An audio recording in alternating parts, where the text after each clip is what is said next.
My name is Matt Cassell, and I am the writer of Darkness. Two brothers, Brian and Jeff Jason, have recently lost their grandfather, and they discover a very old book. When I was back in community college, me and a group of friends used to find the shortest, easiest horror type film that we could make. There was 4 or 5 of us. We could shoot it all in one house. Why don't we just do this film?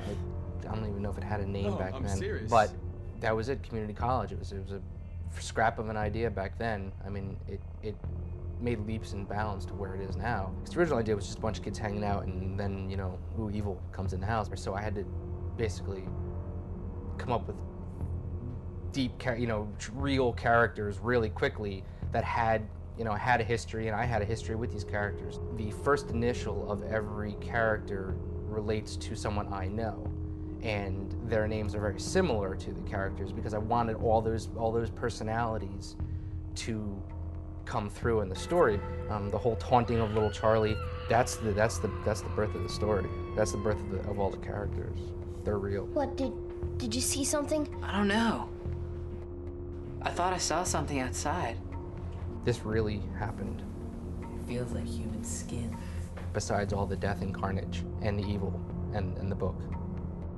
Those were my friends. Those were me. That was all those characters. That was all real. And being able to bring that to the page was really invigorating. Most of it takes place in the second act when Jeff tries to scare little Charlie. Even if you paid me $1 zillion, I'd never open that book. And they're tormenting him and taunting him. And then he opens the book, and then all hell breaks loose, and basically they unleash an evil entity that is embodied in darkness. Hey, I'm Gary Irwin, I'm the director. I wanted to make a cool, scary horror movie. I've come across a good amount of horror films, both in the feature film world and also in the short film world. A good horror film is a good horror film, and then a bad horror film is usually a really bad horror film. And I didn't want to do that.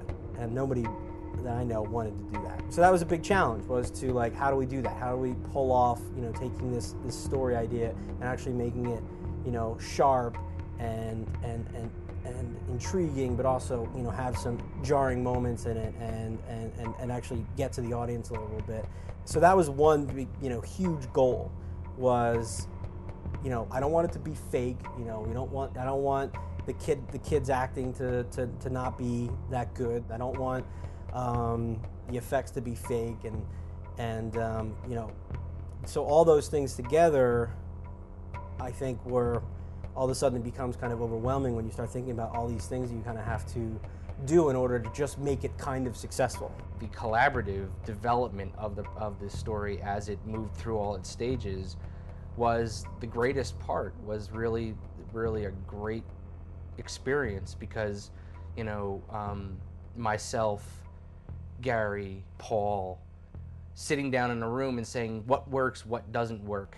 It was really an honor to have that type of process because it's also the first time I've ever had that collaborative writing process with other filmmakers. There originally was another character, the mother character was in there.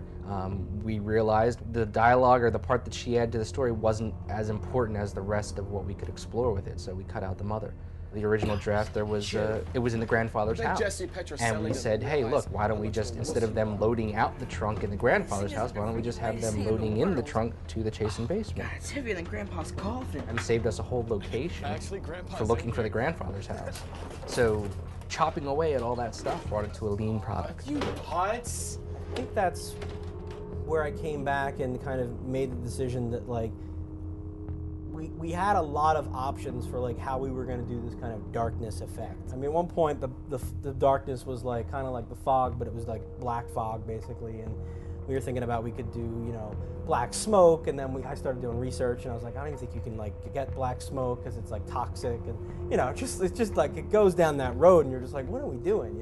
When something like that comes across fake, it's fake. You're done. That's it. It's game over. The movie's no good. The effects are fake.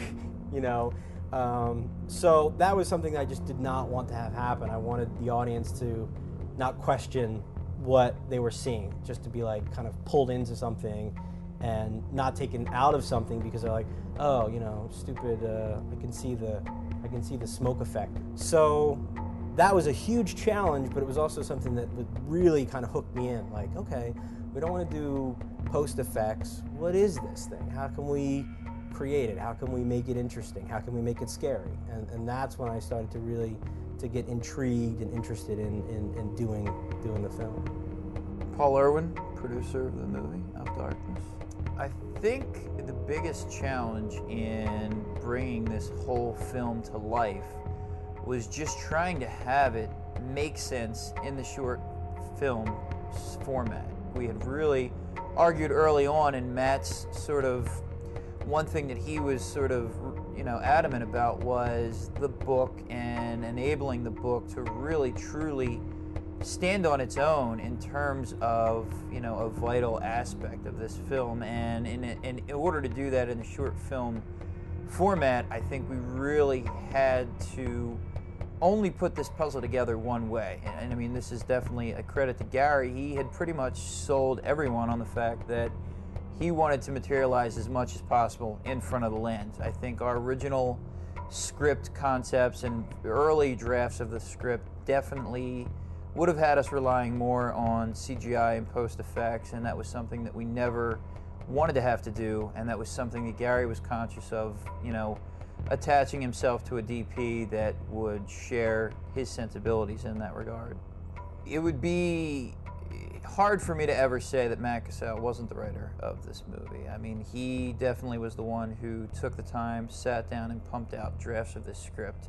And I think the unique thing about Gary and I, now that we're a bit more experienced, we were able to actually take from the story what would actually be able to happen on the budget and in the parameters of a short film, and sort of mold that, you know, into something that would, you know, definitely make for a better end product. When I stepped out of it and just kind of took a little break and just looked at the film, I tapped kind of back into what initially excited me about it, which was the kids, and then also this darkness, you know, and how to create that.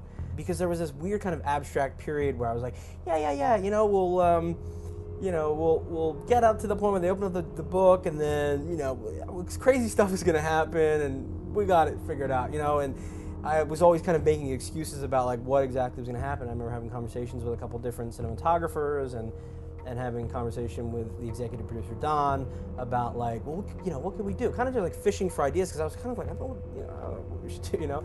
I'm not exactly sure what had happened or how I was thinking about it. I just came up with like, you know, well, let's just take the light away. Let's not, you know, worry about flagging off lights and trying to get the darkness to move and all these kind of complicated things. Let's just take light, which basically equals safety in most horror movies, and just start like slowly taking that away from these kids so that it becomes this kind of cat and mouse, you know, game, but with the darkness just taking away their safety. 4, 5, 6, 7. And then once we started thinking about it like that, Pretty cool. it became much more doable and much more realistic, and I started to think like, okay, yeah, we can pull this off. Cut. That's a cut.